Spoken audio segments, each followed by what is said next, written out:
but I just knew I wasn't going to stop. I just knew somehow I would meet somebody. If someone comes up to me and say, hey, do you want to open a restaurant, West African restaurant? I'd ask them, are you a chef? Are you going to be the chef?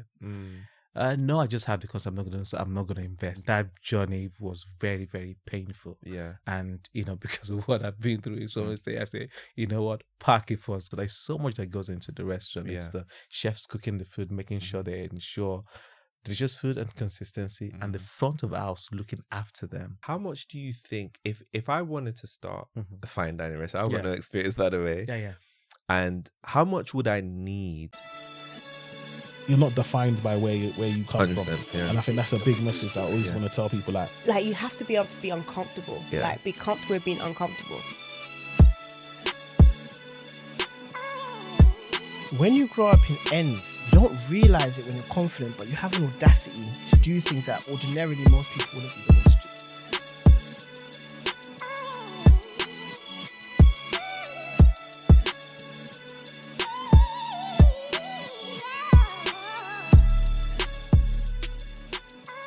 Welcome back to the Takeover Experience. We have a special guest in the building. Aji, how are you doing today? I'm doing very fine, thank you. Thank you for having me. You're very, very welcome. I'm actually really looking forward to this conversation. We haven't had anybody on the podcast to talk about a restaurant, and namely a West African restaurant. So I'm looking forward to this conversation. How are things with the restaurant today? Yeah, very fine. We're doing well. We're fully booked today. So I was there initially to speak to the team and to do a bit of training on the new dishes, really. And then, a big team, so we're getting ready for fully booked restaurant tonight. So which is exciting. It's fully booked on a Wednesday. On a Wednesday. Wow, yes. Is that normal? Which is quite normal. It's quite funny because Okay. you'd expect that restaurants, you would expect that you'd do well on the Fridays. That's when people want to go out. Yeah. And of course Saturdays you should expect to have lots of guests then. But it's quite funny that in central London, particularly if it's fine dining, Tuesdays are becoming really popular for people to go out and dine. Okay. For me, before thinking of a restaurant at all, of course I myself, sort of go to restaurants, but it's always been a Friday or a Saturday. But being in the business, it's quite good to learn that actually people prefer Tuesdays, Wednesdays actually are becoming really popular. And that's a testament to how good Akoko is, right? Yeah. Thankfully. I mean, if it on a Wednesday, right? All right. Okay. So who is Aji? So, Aji Akokomi, I describe myself as a foodie and also a restaurateur, and in London, and pretty much what I want to do is to introduce the world to West African food. Okay. Pretty much, yes. Amazing. Yes. So so you said West African. Yes. When West Africa. Are your parents from West Africa? Actually? So my parents are Nigerian. Okay, they're Nigerian, Yes. right?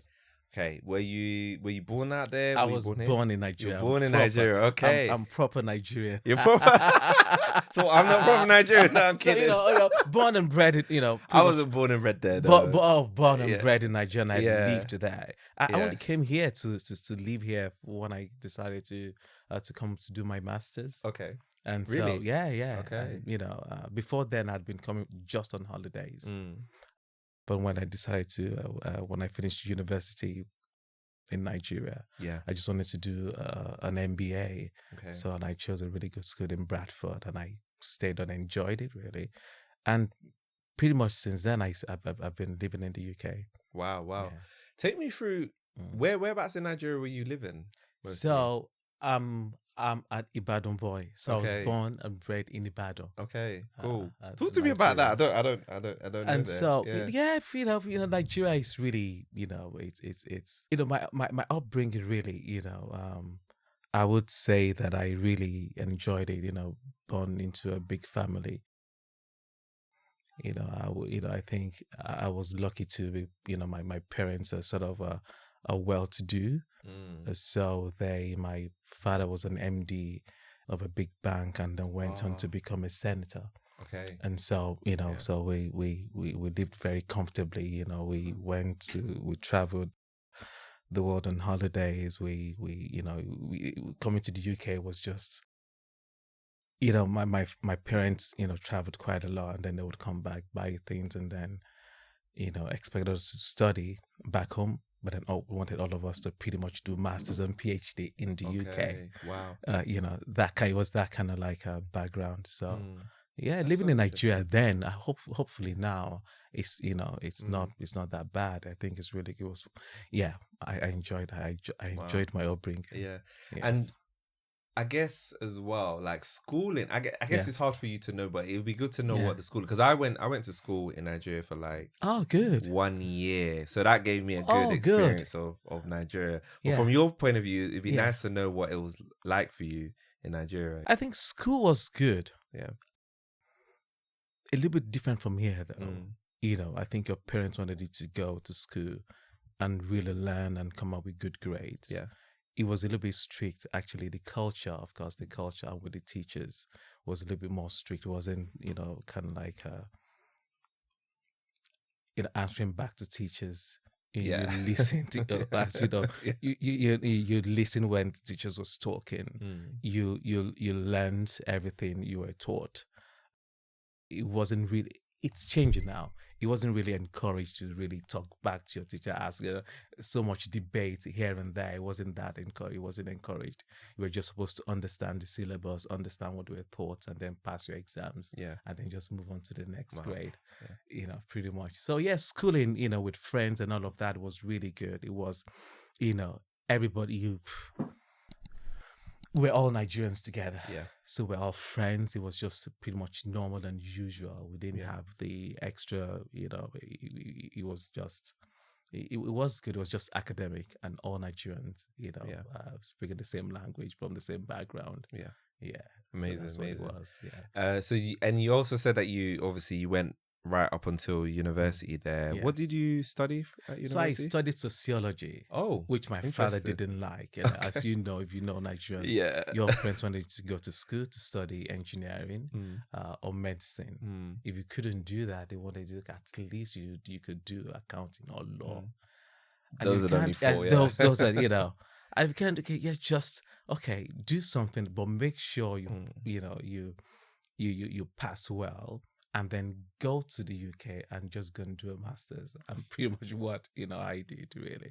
That, okay, you finish your sociology, now go and do an MBA and do a proper degree to pretty much to cover that, your sociology that you studied in the Wow, university. that's crazy. Yeah. That's so interesting. So that was Yeah. that was the guidance that you got, right? Yeah. Yeah, absolutely. Oh my gosh. Yeah. Okay, so you ended up studying MBA, Yeah. an MBA, right? You said, Yes, an right? MBA. Like, how was that? How do you find that? That was beautiful. And so my first time sort of learning, the understanding the UK academic system, it was really good, and I got on well. I struggled initially, but it was just pretty much a little bit different, use of computers, proper lecture theaters. Yeah. We used lots of IT technology, lots of materials, books and whatnot available to you, which was really good, which, I'm a little bit academic, so I took advantage of that, going to the beautiful library where you had all the resources you needed. So there was no excuse for me. And I enjoyed all of that. So learning quite a lot from, I think MBA is a really good course for anyone to learn, really, if you're thinking of wanting to work in business or perhaps trying to have a business of your own. So I took that very, very seriously. And then I really did enjoy it. And, it was good again that I got to meet, people from all over the world, studying with, people from China, particularly India, Japan, Germany, and of course the British students as well. That was really good. That was enjoyable. Yeah. And I guess as well, did you know at that point that did you know that you wanted to start a business? Is that why you did the MBA? I or knew was I it wanted like to after? start a business. Okay. I wasn't quite sure what that business was going to be. Okay. He wasn't sure at that point. Yeah. I wasn't quite sure, but I knew it was going to be a business and I wanted it to be successful. Okay. And so I was particularly interested in operations management, Yeah. The finance aspect of business and product development, and all of those kind of key courses. Yeah. And is business something that runs in your family, you would say? Is that? Yes, Yeah. I think so. Because my mom is a businesswoman. My father has or had a couple of businesses back home as well. Yes. Okay, so that's Yeah. pretty much where So it pretty came much from. where it came from. Yeah. That's interesting. And I guess after you decided, you finish your MBA, I was wondering why do you not go back to Nigeria? Why is it like, okay, don't go back? Why stay here? Yes. So I just, and that's a really good question. I actually thought I wanted to go back to Nigeria. Okay. But I thought again I wanted a bit of experience, work experience in the UK. So I enjoyed the school. I just wanted work experience. I would be, and then that's how I learned. I think my first job at the back of that was I worked in at T-Mobile, which I really did enjoy. And was pretty much straight on, business and IT. Then learning that very quickly, that I enjoyed it. And then I stayed on really, and then back then it was quite good because the government wanted to encourage people from other countries, business people pretty much, to come to the UK. And I'm not sure if you've heard about HSMP. I think it's stopped now. So this HSMP is highly skilled migrants program. Okay, interesting. And then I was lucky then that Bradford University was where I went to, was one of the list of the high top MBA schools that if you went there just with your certificate, you would get a work permit. Okay. So as soon as I graduated, sent my my forms certificate to the Home Office, got a work permit, and then got a job, which was quite lucky for me. And then I just wanted to continue to get that work experience, and thinking at some point I would go to Nigeria to then work in a good place and then eventually start a business.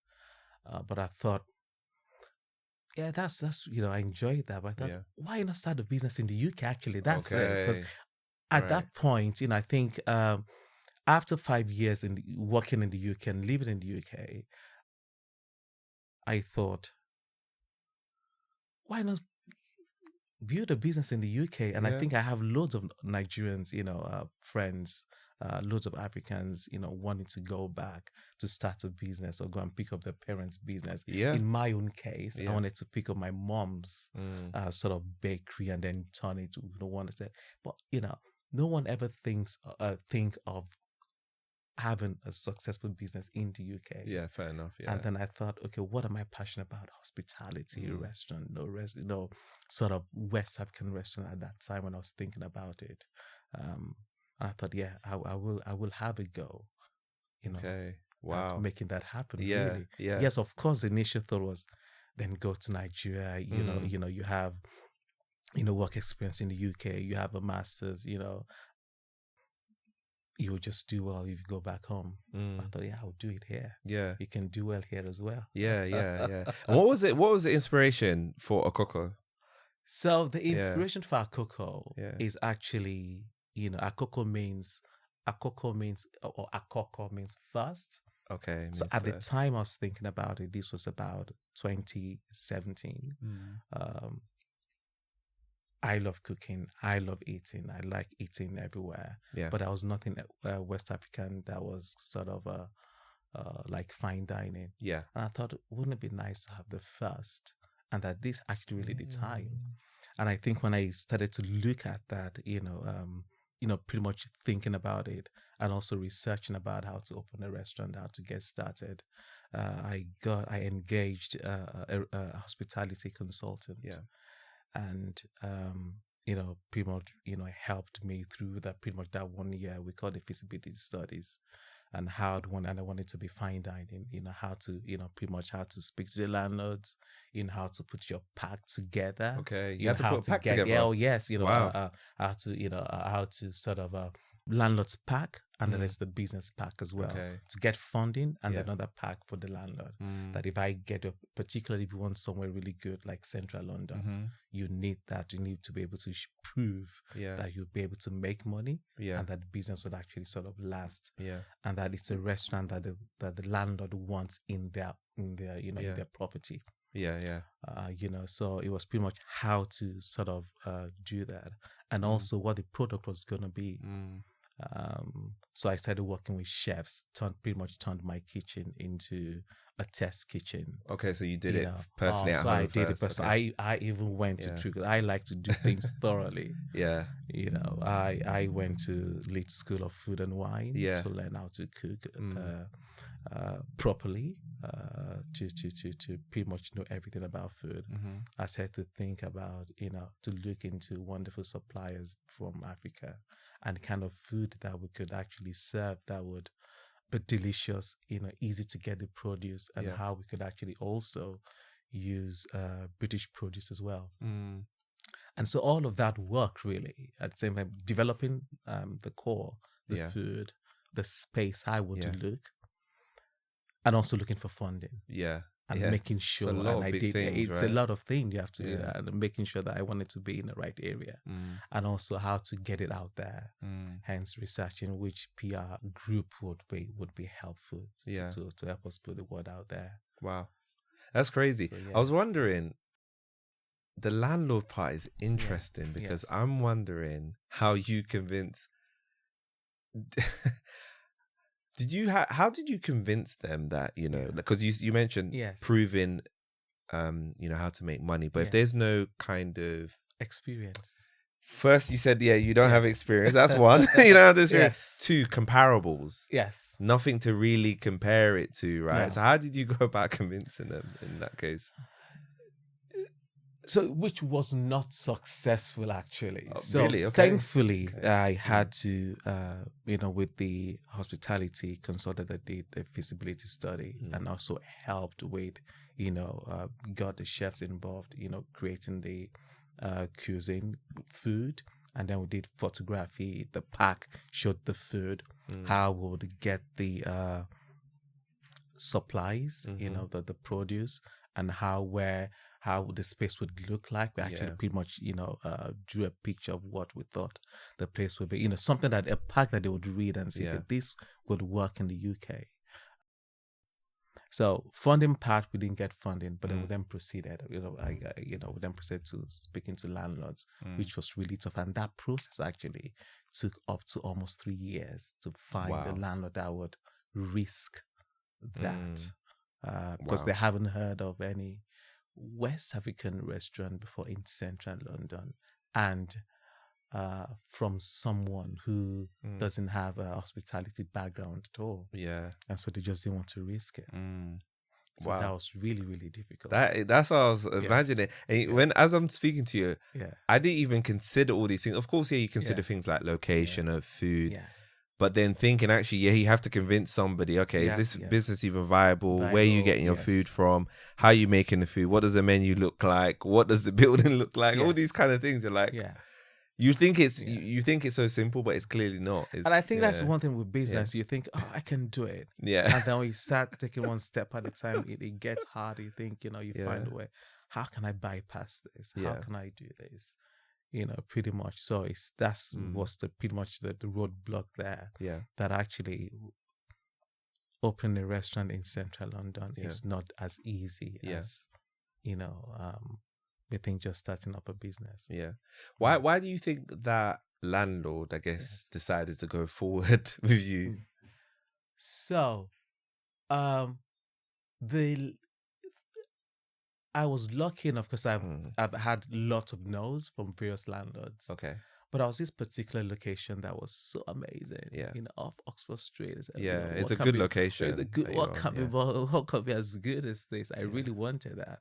But thankfully, the restaurateur that was there at the time had about 30 thereabout, or 40, I think, a couple of restaurants in London, and was hoping to close most of them and then retire and go back to Italy, really.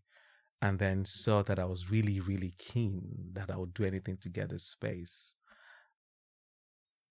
And then pretty much did help Okay. to speak to the landlord. Right. Okay. That cool. I think this guy will do well. Yeah. And that I actually became a director in my company to Okay. make the landlord trust that, okay, if you're part of this new concept, Yeah. you have so much experience. You have, 40 odd restaurants in London doing well. So if maybe your new thing is now, looking into, African cuisine, okay, and that's how we got the space. Wow. It just shows the importance of networking. It is just and your relationships, right? Yeah, that's right. Make or break almost, right? Yeah, if you can, connections, connect with people, that can then open the door for you. It's so I think it's really important, really. Wow. Well, that's not the only thing. You have to also show your passion and be ready, right? They actually turned me down. They did turn me down, and they went for another group that had experience. Okay. But my heart was still there. And somehow something happened along the line that, they didn't make it work. And I came back. I'm still interested in this place. Wow.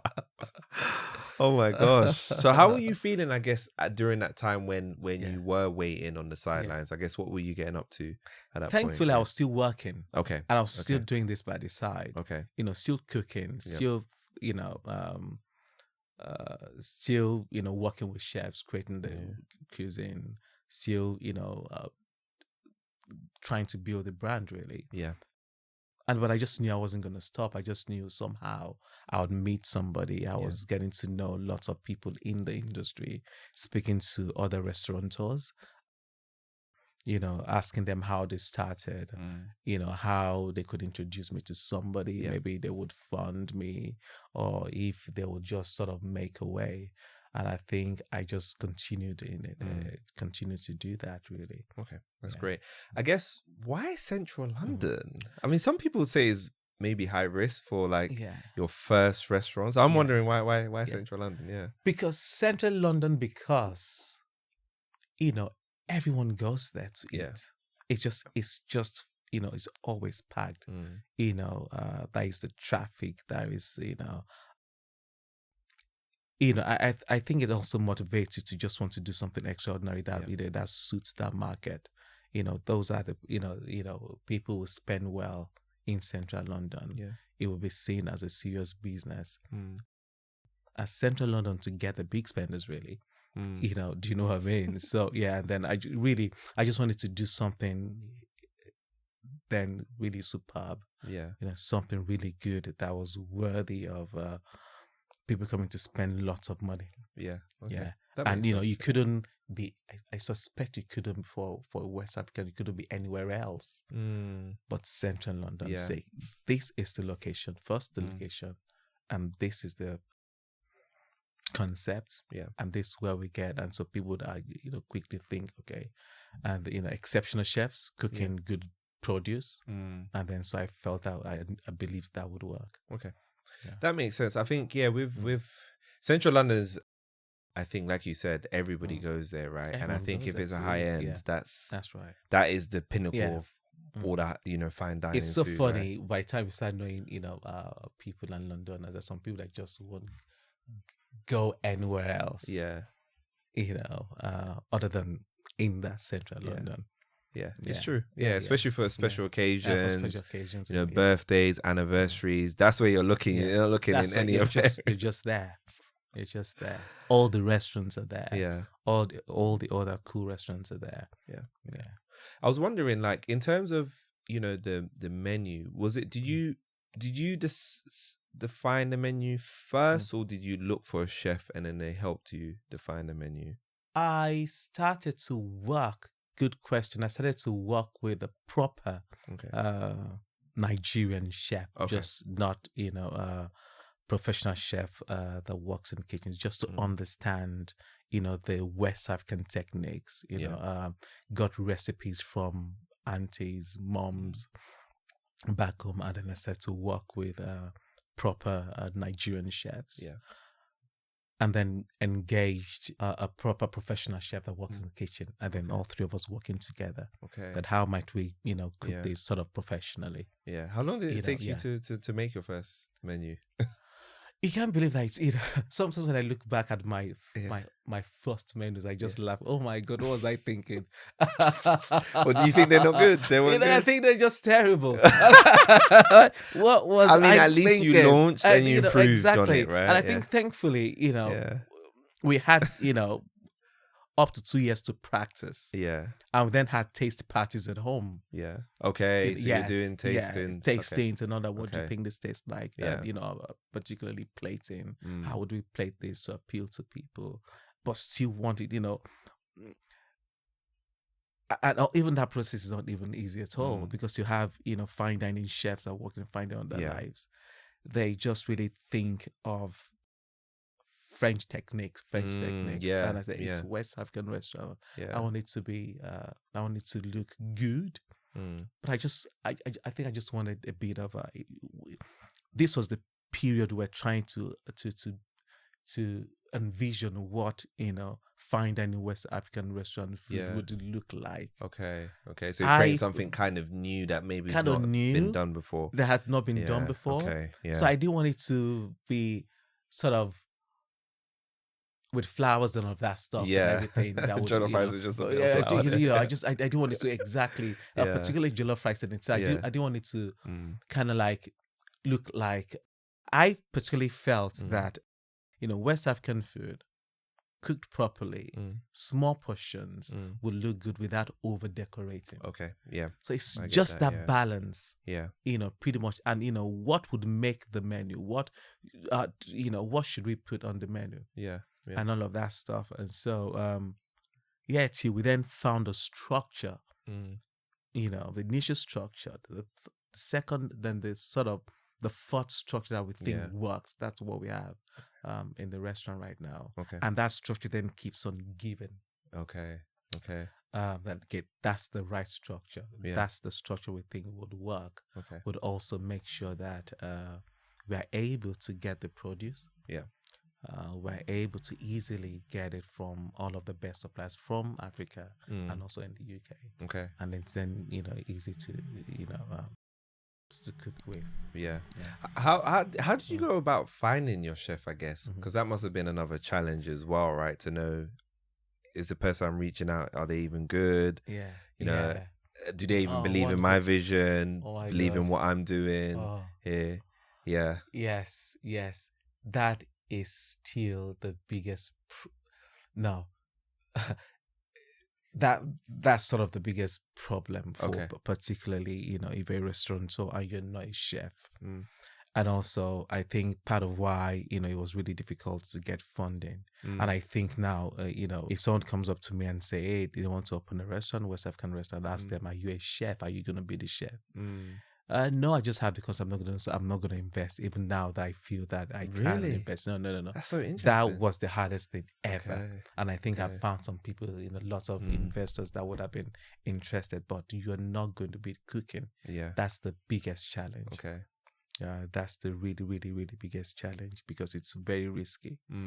Because if you don't have the chefs that can cook this new style of food, or if they leave, what happens to the business? Yeah, that's a good point. Yeah. So how did I find the chef? Back to the first question. It's pretty much of when the hospitality consultant that I worked with, recommended, in agencies that we could to find development chefs. Okay. So my first development chef was wonderful. Was willing to sort of learn the traditional way of cooking West African food from me and another Nigerian, proper home cook, proper Nigerian sort of food. And then we also, learning other, techniques, food, ingredients from other parts of West Africa and sort of putting together. Lots of disagreements. I won't say it was just that smooth. And then there are lots of things they will come up with I didn't sort of agree with. And thankfully, I just had the vision. I wasn't just the concept. Yeah. I know food. I know what West African food should look like, should taste like. I know I'm not a huge fan of changing it too much. Yeah. And so lots of disagreements. Okay, yeah, and then we then part ways, look for somebody else. And I think food is it can be very personal. Yeah. And I think I've been in situations whereby, because they are professional chefs, they've learned, worked in amazing kitchens, learned, French techniques. They're not exactly West African. Yeah. And I can see sometimes the direction then sort of going into rather too much fusion. And I'm not exactly a huge fan of that. Okay. And then again, separation, Yeah. and then find another chef. Yeah. Up until we actually opened. Yeah. Yeah. And then till now, I have a wonderful Yeah. chef and a partner Yeah. who has worked in amazing kitchens, traveled the world cooking in wonderful kitchens, and born and bred here, of course, but Nigerian parents, and pretty much gets on what we're trying. So together, I've now finally built the perfect structure, perfect cuisine, which we call Akoko cuisine, based on core mommy's recipes and auntie's recipes, and then still making it look nice, and customers are happy. So, but then that journey was very, very painful. And because of what I've been through, so I say, what, park it first, go and learn how to cook and try to do it yourself. Okay, really? Rather than and so now we've gone into a stage whereby I'm now with somebody that gets it, that understands it, and then, hey, you're not just going to be my chef. We're going to do this together, and make it succeed. Pretty much. So that was the hard thing. Because I did read that there was a few chefs, one leaving for other interests, another one leaving to start their own restaurant. So that's tough to deal with, isn't it? The restaurant's been 3 years, and I've had 3 sort of executive chefs. That's not very because fine dining is pretty much sort of chef led. Okay. That makes okay, I get that. So, and finally, I think I have a chef that we share the same vision. Which was quite hard to find, actually. They thought that the finest chef who had also been thinking of doing a fine dining restaurant based on Nigerian recipes. So I was like, hey, come, let's come together and then create something magic. But then I guess through all of that, although that was painful and that was tough, and I think it's difficult to lose like a head chef whilst the restaurant is running, because right. I guess what were you doing in that? You wasn't stepping in, was you, in that time? I was sort you? of, because it got to a point where I thought this wouldn't work if you do not understand food, your core, your cuisine. Every chef's got a style or have a philosophy. They just know the food. So I knew it, so in Akoko currently, I did say that I was there for training. I still train, all of the chefs, so I know the before I didn't, because I've never worked in anybody's kitchen.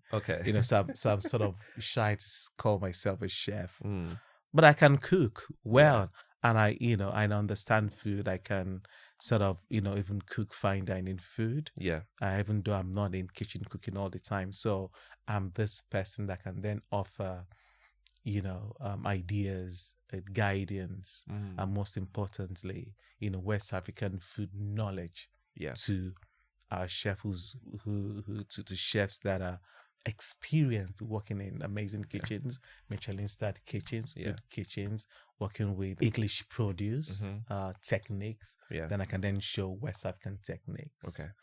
And also West African produce and how to prepare them. You could think something like yam plantain is sort of easy to work with, but to chefs that have not really worked with it in a restaurant context may find it a little bit difficult. I have all of that knowledge. This is how you keep it. Okay. from spoiling why you cut yam. Yeah. This how you Okay. cook rice. Yeah. This how you cook, all of those things. Okay. So it's just, having, and then so it's just sharing, Okay. experiences That makes and sense. knowledge of the cuisine. That yes. makes sense. I don't believe that you have to, like you said, I don't believe there are some amazing Yeah.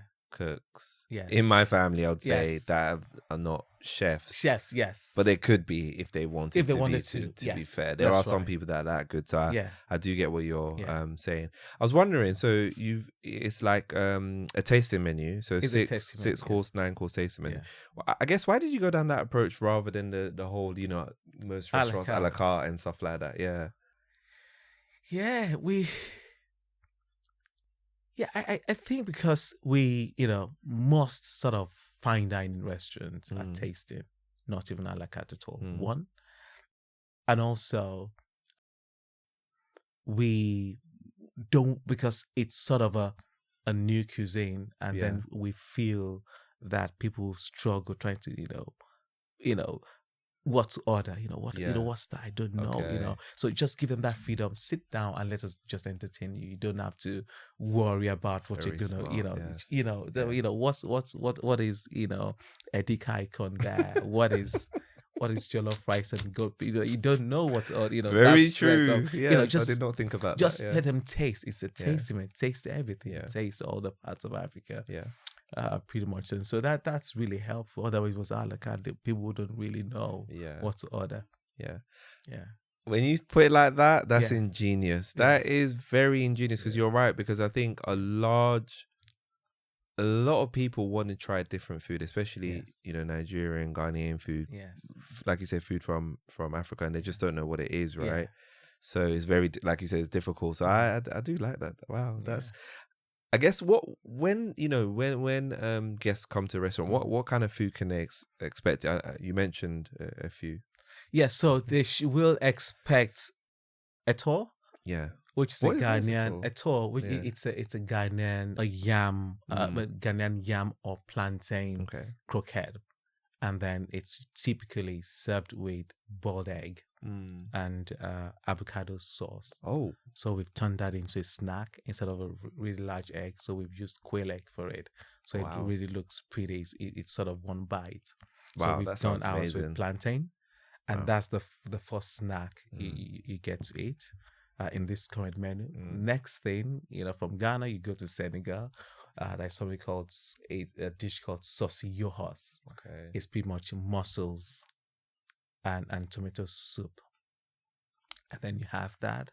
And then the third thing you get to eat, the third course you get to eat is actually monkfish, back to Ghana. Monkfish and abunubunu, pretty much a green sauce. It's called green grain in Ghana. Made with, very rich fish and meat stock and leafy green vegetables. Next, you go to moi moi, which is one of my favorite dishes. Moi moi with a vatpa sauce and amberjack fish, and then you get to the jollof rice, Lake District beef, which is our signature dish, and then suya afterwards. Okay, of course. So there's you of gotta course, finish it with that, right? and people love that now. So I really love this new menu. From there, you then go to your pre-dessert, which is melon that's been compressed, served on ice, and then go into your dessert, which is now it's sort of a orange ice cream just for the summer. Okay. And then into little pedifors like Nigerian puff donuts, and that's it. Wow, that sounds amazing. I'm definitely gonna be there shortly. You should come. In terms of the menu, how often is it changing? So it changes every season. Okay, every season. Is that like every quarter? Every quarter. Okay. It should change. Yeah. But there are signatures that won't change, that will always be there. Or that won't change a lot. Yeah. Most of the proteins will change. Not gonna be there. Yeah. Okay. And so what we do actually, so that to get it, really exciting, fresh, when we say West African food, it's pretty much the flavors. Yeah. the techniques, and the produce, but not all of it. So what we do, for instance, there is goat in the UK. Yeah.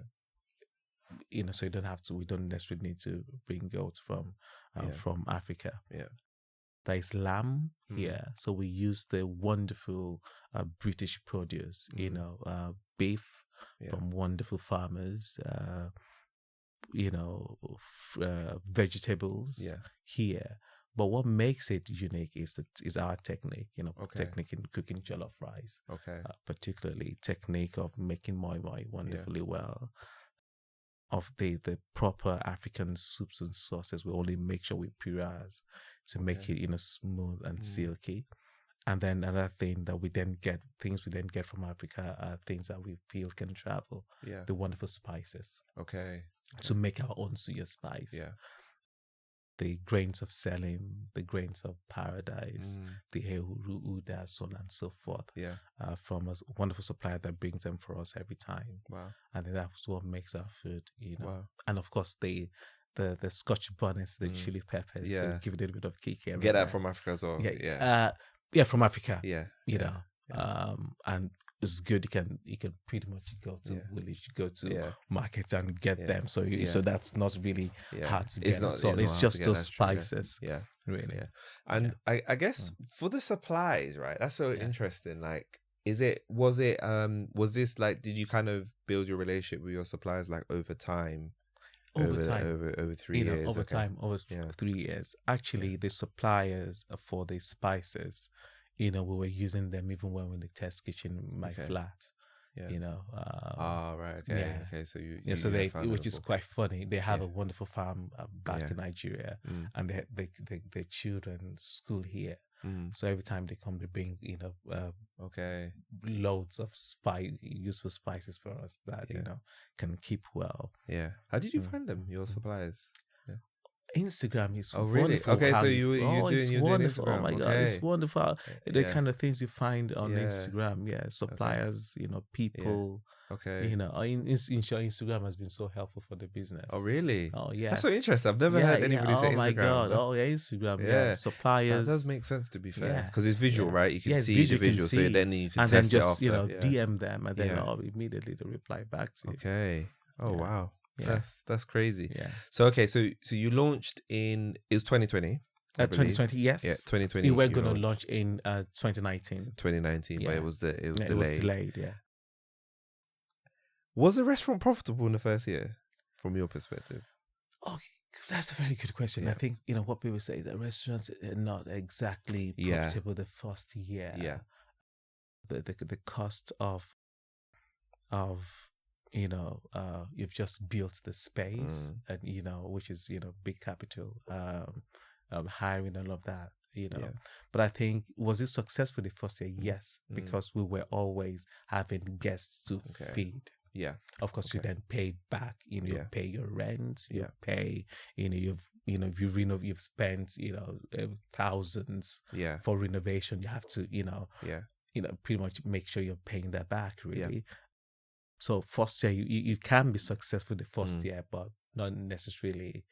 Then you get the money for the build and all of that stuff. Yeah. So typically what you're expecting really for a successful user. So those looking for fast cash restaurant is just not it at all. Yeah. Okay. It's not.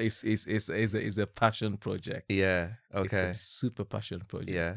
So not the first year, not necessarily the second year. Yeah. But you should be expecting some sort of profit the third year. Third year. So super happy third year now. Well, you're in a third very year. good place. Okay. Okay. Yes.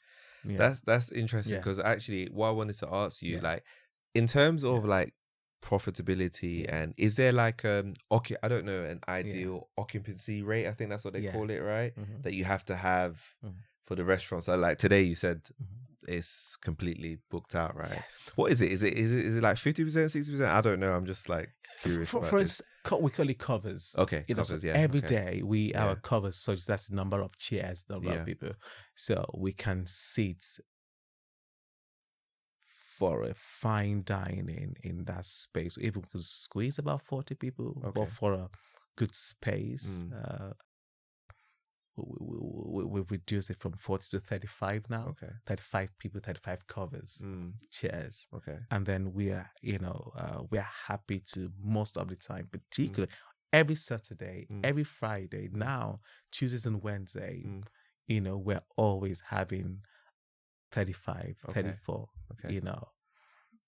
on bad evenings, maybe 29, 30, which is very good. Okay.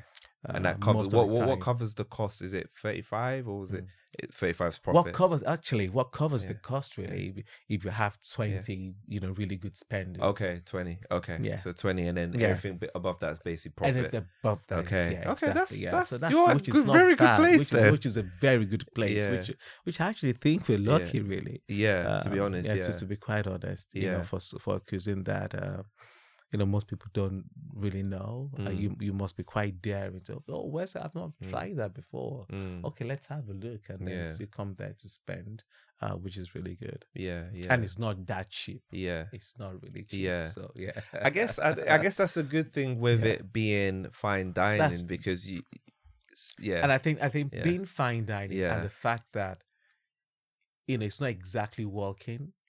So I already know by looking at the bookings for the week, you already know if you're good for the week or not. Okay, so Because you can see, I know the booking for today, for tomorrow, for the Okay. entire week, and that. Exactly. Okay, so that gives you kind of insight into Insight what, into what your week's how gonna look like. what the month is gonna look like. Yeah. Okay. Yeah. Wow. So we were talking about like the income opportunities. Can you give me insight into what you think that is for fine dining restaurant owners? Since now you've been in it for 3 years, what do you think? Well, I guess yourself. Income opportunity. So What you're thinking is, the income opportunity for a restaurant, I think start a restaurant if you're passionate about it. Yeah. And also the opportunity of actually, and I think what if like what am I sort of proud of, being a restaurateur now and being open for 3 years, is actually the doors that open to you, that you have a business, and the support sort of from the government, that you do get, and that knowing that you do want to open another business is then going to be very easy for you to do. That's true. So. Yeah, that's true. So the first one you have is just an entry level. Just do well, and so the proof, the access you need for other businesses is that your books really. Yeah, you've been doing well. You've been, breaking even, and then you want to open something extra big, and people actually quickly believe in your vision. Okay. And then, you can actually then find investors. Yeah. Okay. Which is pretty much what is sort of happening to us, which is really good. Yeah. Okay. Yeah. That makes sense. I guess from my perspective, what I want to know is how much do you think, if I wanted to start a fine dining restaurant, I've got no experience, by the way. Yeah. And how much would I need if I was to get it either via bank loan, investor, self-funded? Roughly, how much do you think you would need to make sure to have enough to, pretty much do the whole route that you did and launch? Yeah. How much do you think? It actually depends on the location that you want. So it's big on the location. Yes. Okay, let's say, you know what? Let's say Central London, because that's the easiest thing to do. Yeah, if it was Central London, how much roughly would you say? And the size of the space, what covers are you looking at? 40? Let's do 40. Let's keep it simple. Let's do 40. Yeah, let's do 40. In Central London. Yeah. I would say you'll at least you need about 700k, almost under £1 million. Wow. It's weird. 700,000. Yeah, that's weird. A profit. No, that's a big profit. That's a big profit. It's weird. 700,000. It's sort of weird, and I think it's sort of, and the rent, you can manage with 500,000, to be quite honest. Okay. If you're lucky to get. If you're lucky and you're very talented. If you're lucky and you are the chef that is talented. Okay. Wow. And then you don't have to do big renovation. Okay. You use the chairs they have there. Yeah. You're not changing the kitchen. Okay. If you're, I can tell you for free, if you're gonna buy a proper new kitchen, you want to remove the old kitchen. Pretty much, you won't get the space that you want to use the kitchen. A brand new commercial kitchen, very good, functional. You're looking at least 100k. for Really? the kitchen. I did not Yeah. know it was that expensive. Yeah. Wow. Yeah. And staff costs. Yeah, of course, your staff know. costs. Yeah. And then you need that at goes least up. 5 chefs. Yeah. The salaries Okay. off the roof now. Wow. Yeah. Wow. Wow. Wow. I did not know it was that expensive, Yeah, the right? square is just funny Yeah. that, opening the restaurant is very, very expensive. Yeah. And it's very risky. So you must be damn sure and That you want to do passionate it. that you want to do it. Wow. Wow. Oh my God. I was not expecting that. Yeah. Wow. Yeah. Wow. And it's constant, working. Yeah. Working, and I think, the scary bit also is that there's so many restaurants. But the good thing is that people go out in London. People eat, people spend on food. But there, even though you said there's a lot of restaurants, there is not really any of what you're doing. Not so any. that's and I always think I what was just keeps you speaking unique. to one of my partners today. I think because we're like, I think we're lucky. I think we just want to, oh, that's fancy. That's different. I have not had West. Okay, let's go there. Yeah. I think that novelty, that, just sort of helps. Yeah. That, okay, let's try something new. And then, I think that's been helping. Yeah. Wow. Yeah. Amazing.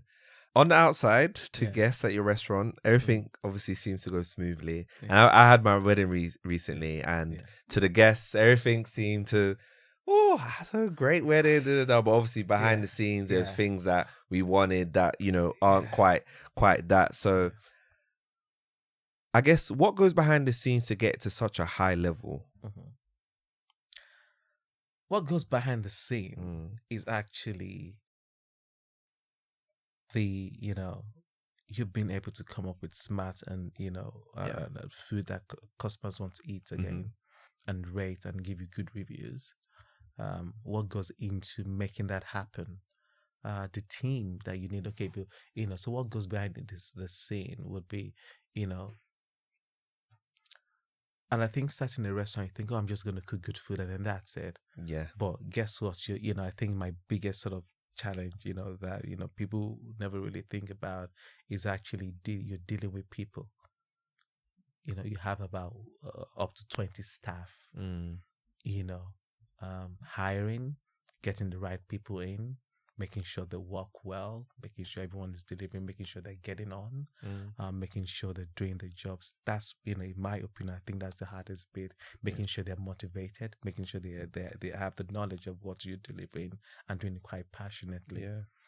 Because again, restaurant, it's very risky. If you have a problem with your team, it could actually lead to the downfall of the restaurant. Yeah. So working with people, making sure that they're happy, making sure you have them actually, really, the HR aspect of things and leadership is quite key. Yeah. So restaurant is not just the food, it's the people that's providing the food and the service, the front of house as well. Okay. It's a fine dining, and it's the food, the drinks, and also relationship with wonderful suppliers, making sure you get your food in, and management of the team, making sure you never run out of anything. Otherwise, you wouldn't have a service that you fully booked for, So it's all of that. Yeah.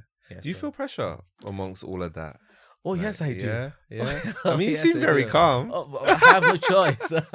You're very calm demeanor. Yeah. So it's quite a lot. It's quite a lot that making sure that you keep reinventing yourself. Yeah. Making sure you keep the customers coming and happy. Wow. I mean, it seems like you've got it in hand, and it sounds like you also demand a very high level. Yeah. I've seen your food. I've had a look at the website. I've looked at your reviews, great reviews. Yeah. So clearly you demand every service level, we speak to customers, they give us reviews, and then we collect, and we live in a world now that people just leave reviews for everything. Yeah. So it's every important. week when we write when the team write the report, it makes us happy to read the beautiful reviews, and if there's any comment that it's not quite with quickly, my team know me for that.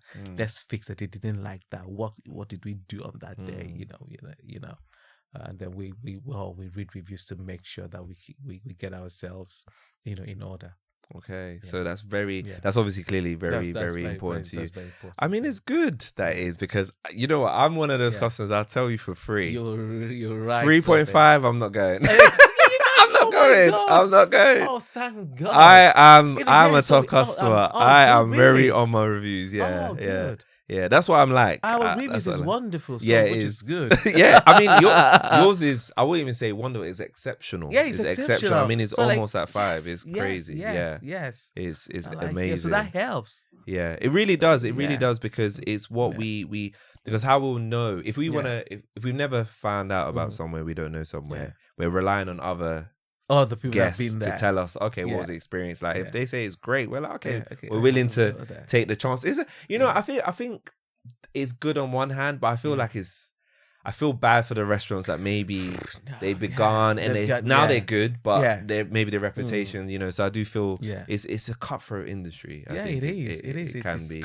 It Yeah. is. It is absolutely. Does that worry you at all? Of course that it is like does. cutthroat, It does. But so we Yeah. just make sure. So I motivate and speak to the team that every service is important. Yeah. We cannot let down our guards. We got to be on it. Yeah. Otherwise, a bad review, will bring down our ratings, and you just got to, just have to be on it. So as we were talking about, 4.8 on Google. Yeah. Oh, you're looking at amazing. Excel, Yeah. which is good. 4.5 Yeah, on yeah. TripAdvisor. Tell me, yeah. I guess were you surprised about that feedback? Do you feel? I'm delighted that we get some glowing reviews, which is very good. I think I read one last week, which was amazing. Which they were just going on and on about how they enjoyed their experience, yada yada yada, and all of that. I like that. And currently, we have a new menu that people really really love it now, but it's a lot smaller.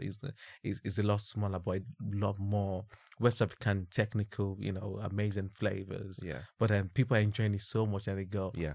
well, it's too small. Some people say we love the flavors, we love everything, but you know why? And so I'm beginning to look at we don't want people to rate us low, because they think so we just let the reviews guide us. Yeah. Get customer feedback. Reply back to them, say thank you, come again, and if it's their birthdays, give them cards, and that's why it's not, so there's so much that goes into the restaurant. It's the chefs cooking the food, making sure they ensure delicious food and consistency, and the front of the house looking after them. Filling the topping up the water, quickly clearing the plates, offering them drinks and being nice and helpful.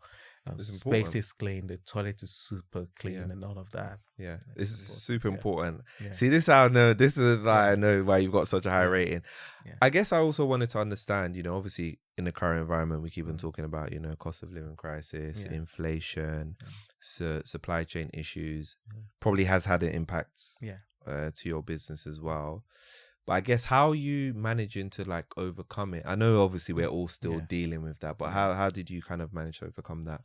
And that's a very good one. So when we were thinking about first the build of the restaurant, happy that I worked with wonderful people, particularly when we were removing, my partner was like, well, let's use the old kitchen when we're removing the entire kitchen and building a very new kitchen expensive. We went all electric. Okay. So which is helpful. Yes. So that just really killed us. Yeah, that is smart. That and then the kitchen installer did say that you will it's expensive initially, but you will reap the rewards. Your bills won't be as much. Okay. And so we went electric. So that was quite helpful. And also it's actually keeping on top of your on costing very properly. Okay. And cutting out to waste. Yeah. And it's actually again it's a very small margin, but managing. I think your management needs to be on point. Yeah. Whereby you give good food, but your profit margin has to be, it's to pay your staff, your bill, and everything, and still sort of make a profit. Okay. So costing is very very key. Yeah. And then looking at reducing waste, that we get produce and see how we can use it, properly and not wasting things at all. Yeah. You know what's interesting? we didn't say this explicitly, but I feel like your project management skills have really I helped know, you yeah, here. project management, oh my We God, didn't talk about that Yeah. explicitly, Yeah, but as yeah. you know, before you started, Yeah. as you were starting, you were a project manager. That's right. Manager, and I feel like this has helped you. It has. Clearly, the transferable skills in all of this. Oh right? my God. It just, so the management skills is really, really helped. Planning, thinking ahead, costing. Yeah. So that has important. Really helped. Yeah, wow. It's very, very important. Wow. Yeah. That's amazing. I'm glad that it's going well. So is getting a Michelin star something that you're interested in? I'd be lying if I said I am super interested in it. And we're cool. pushing, and the current chef is really pushing and they're working hard to make that happen. Yeah, we that would want be amazing. Yeah. I think, look, with the ratings that you've got, I don't see why you couldn't get there. Right, I'm hopeful for next year. Okay, are you gonna? Is it like a process that you have to apply to?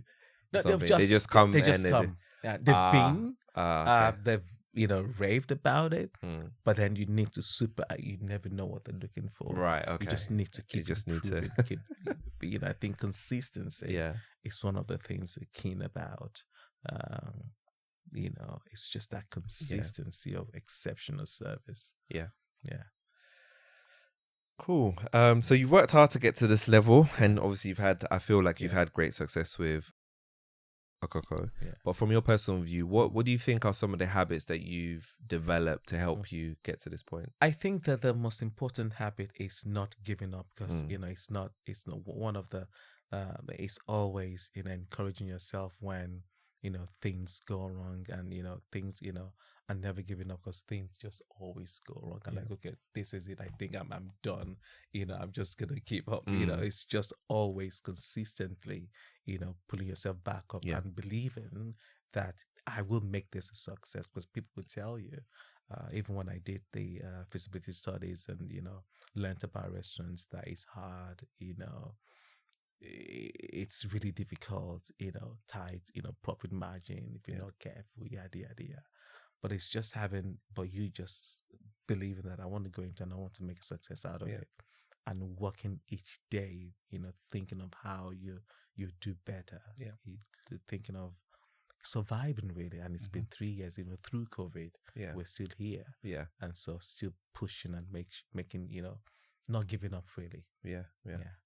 I think that's important. Perseverance, because you perseverance. got a lot of no's. No for funding, no for the your location initially, and it came.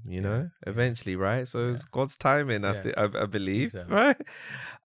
I guess if I wanted to start my own fine dining, so we now know the costs. I guess what would be your advice? Would you say to me if I wanted to start my own fine dining restaurant? Advice, to anyone starting that, it's a beautiful industry to go into, but what I would say is that you should know your stuff properly. Know the concept well, know the food, get the right partners to deliver it, and then just be diligent, and then just keep pushing. You just have to put everything into it to make it happen. So again, that perseverance, but again, do your homework beforehand. And know your product well and know how to deliver it. I think a big risk is that if you're not a chef, you just want to sort of find a chef partner and that you co-own it together. If you do not want that, you take your time to become a chef. You just give yourself about 3 years, maybe. 3 years to become a chef, and then start it. And then start it.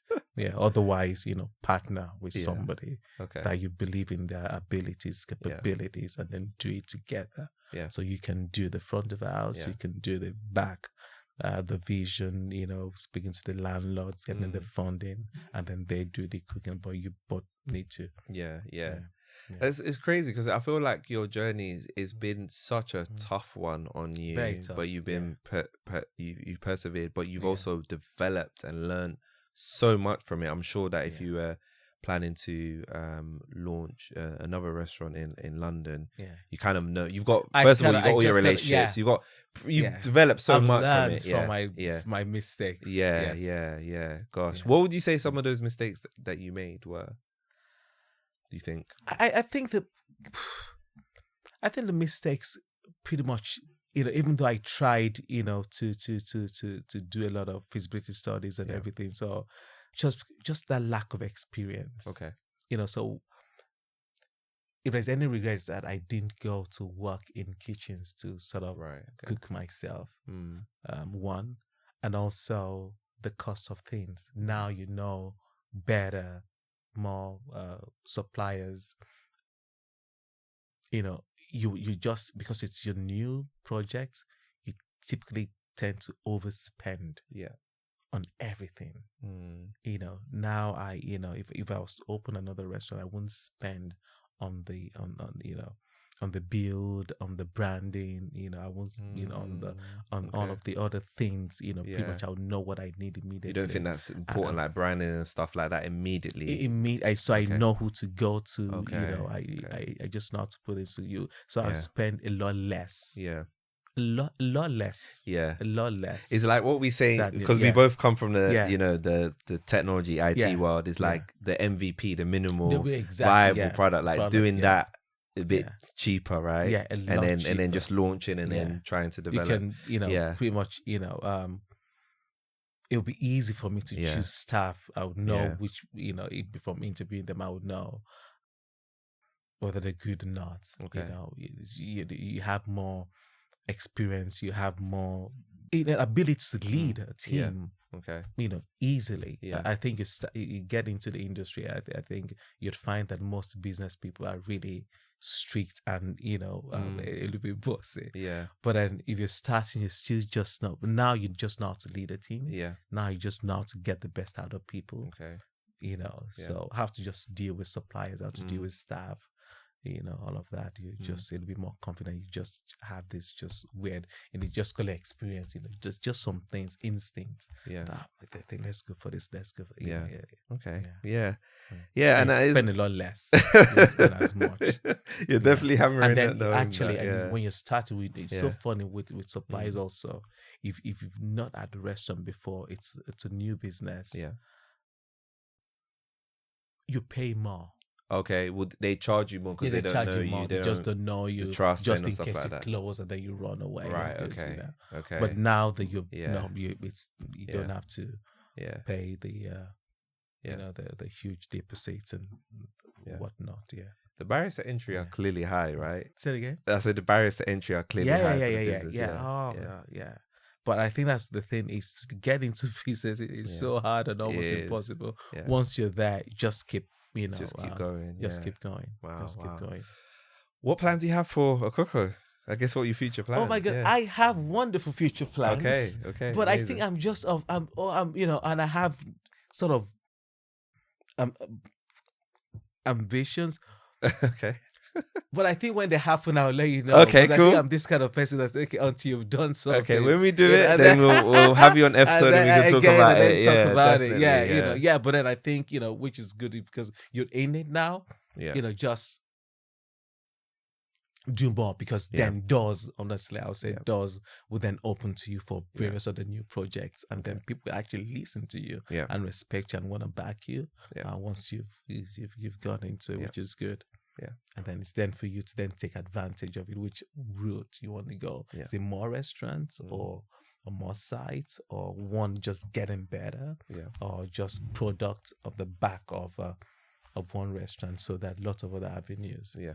That until I've done it before, I then sort of done Fair them really. So what do you have planned anyway next for yourself personally? To continue to establish establishment. Yeah. Of the brand. Okay. Yeah. Amazing. In the UK. Okay. Amazing. I'm looking Yeah. forward to this. I'm Yes. looking forward to our future Yes. conversations about this. Yes. I guess where can people find you? They can find me on Instagram. Yeah. It's just easy to contact me. Go to Akoko restaurant. You then find the chef, and then you can contact us, and then yeah, we reply very quickly, and then our email, you can email us, and then we reply very quickly. Amazing. It's been a really good conversation. Yeah, wonderful. I've And enjoyed from it. a fellow IT professional, Oh, I'm really yes, happy yes. with your progress and Oh, everything you've thank done. you. Is Yeah. I mean, it sounds like it was tough, but you persevered, and I'm Yeah. happy that Yeah. you went through it, as well as a fellow Nigerian as well. Yeah. So I'm looking forward to good. definitely come to your restaurant. Yeah. But yeah, no, it's been good. I think it kind of just shows that, right? If you're really passionate about something, Yeah. and you put your heart into something, you, not always, but there's a possibility you can make it, but you're gonna have to be prepared to work Work for hard. it. You have to be you prepared know? to work. And I think what I say is that if you really work, because there's so many roadblocks, and Yeah. know, like I said, it took about at least 3 years with no's, but Yeah. just not giving up. Yeah. And then even still in it, you still have to keep, working hard at it. Yeah. I think it's just that passion, and Yeah. just say to yourself that not giving yourself a sort of something else you could do, that I just have to make this work. Yeah. And Yeah. I think it's that. Amazing. Yeah. Do you have any final words for the audience? Yeah, I think the final word for the audience is actually, it's if you put your heart in something, and you can, the stars and everything, just make it work. If you just really want it, and then take one step, the next step, and just keep going. And even when there are challenges, not looking back, but keep going for what you want. Amazing. Yeah. Amazing, Aji. Thank you so much for just blessing us with your presence and talking about your experience with Akoko. I wish you more luck in the future. Watchers, listeners, thank you for tuning into this Thank you very episode of much. Takeoff Experience, and we'll see you next week's episode.